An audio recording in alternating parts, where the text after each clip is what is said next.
চলুন আজ কোরআনের একটা বিশেষ অধ্যায় নিয়ে কথা বলা যাক। অধ্যায়টির নাম আন-নাহল, মানে মৌমাছি। কিন্তু এর একটা এমন বিকল্প পাঠ আছে যা শুনলে বেশ অবাক হতে হয়। আসুন এই বিষয়ে একটু গভীরে যাওয়া যাক।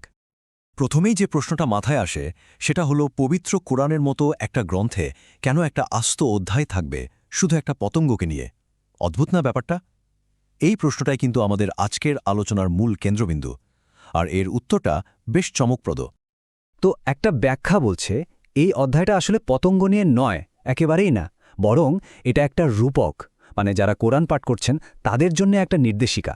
আর এই ধারণাটা থেকেই আমাদের আজকের যাত্রা শুরু। এই ব্যাখ্যার একেবারে মূলে যে ধারণাটা কাজ করছে সেটা হলো সরাসরি যোগাযোগের ধারণা, অর্থাৎ স্রষ্টা এবং পাঠকের মধ্যে কোনো তৃতীয় পক্ষের প্রয়োজন নেই। এই যে স্লাইডে উদ্ধৃতিটা দেখছেন, এটাই কিন্তু পুরো ব্যাখ্যার মূল ভিত্তি। এখানে বলা হচ্ছে যে কেউ ধর্মগ্রন্থ পাঠের মাধ্যমেই সরাসরি ঐশ্বরিক নির্দেশনা পেতে পারে, আর এই ধারণাটাই কিন্তু প্রচলিত ব্যাখ্যার বাইরে একটা নতুন দরজা খুলে দেয়। আর এই সরাসরি যোগাযোগের ধারণাটা খুবই গুরুত্বপূর্ণ, কারণ এটা পাঠককে শব্দের আক্ষরিক অর্থের শেকল থেকে একরকম মুক্তি দেয়। তখন শব্দের গভীরে ডুব দিয়ে তার রূপক অর্থ খোঁজার একটা অন্যরকম স্বাধীনতা তৈরি হয়। আচ্ছা, তাহলে প্রশ্ন হল, আমরা এই আক্ষরিক অর্থের বাইরে যাবটা কিভাবে? এই ব্যাখ্যামূলক কাঠামোতে রূপক পাঠের ধারণাটাকেই একটা মূল হাতিয়ার হিসেবে দেখা হয়েছে। উৎস অনুসারে টেক্সটটাকে দুটো ভিন্ন স্তরে পড়া যেতে পারে। প্রথমটা হলো বাহ্যিক বা আক্ষরিক অর্থ, যা আমরা সবাই সহজেই বুঝতে পারি।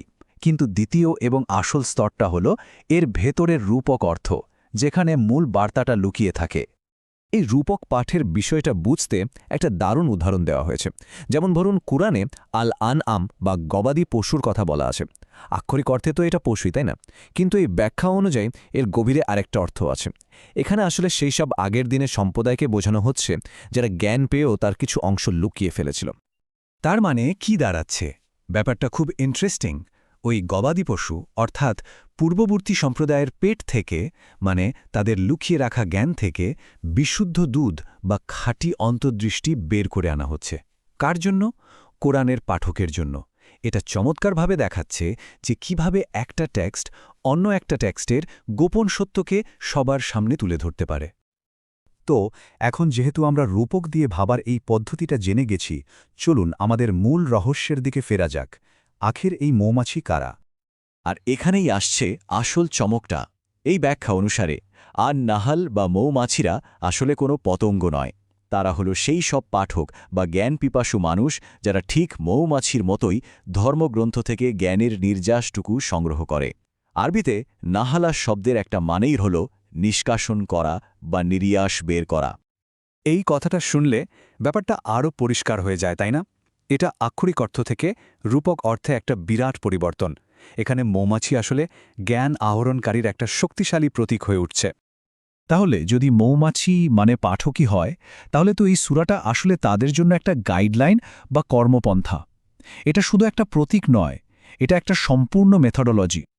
এই স্লাইডে দেখুন, একটা 5 ধাপের পদ্ধতির কথা বলা হয়েছে, অনেকটা একটা রেসিপির মতো।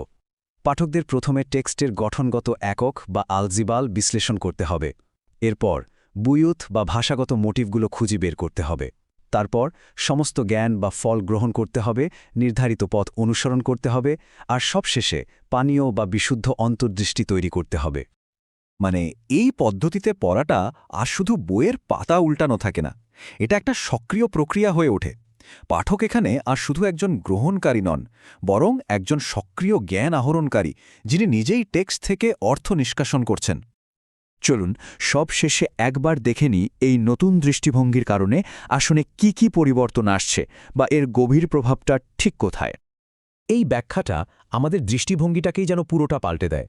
যেটা আগে প্রকৃতির উপর একটা সাধারণ অধ্যায় বলে মনে হতো, সেটাই এখন হয়ে উঠছে কোরআনের জন্য একটা ইউজার্স ম্যানুয়াল। আক্ষরিক পতঙ্গগুলো হয়ে উঠছে নিবেদিত পাঠকদের একটা কমিউনিটি, আর একটা সাধারণ গল্প রূপান্তরিত হচ্ছে জ্ঞান খোঁজার একটা জটিল পদ্ধতিতে। শেষ করার আগে এই উদ্ধৃতিটা একবার খেয়াল করুন। এটাই মূল যুক্তিটাকে আরও জোরদার করে। টেক্সটের আসল মূল্য এর উপরিভাগের আক্ষরিক অর্থের অনেক গভীরে লুকিয়ে আছে।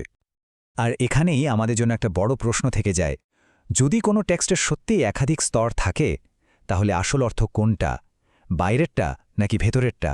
নাকি দুটোই তাদের নিজ নিজ জায়গায় সত্যি, এটা নিয়ে ভাবার অনেক অবকাশ আছে।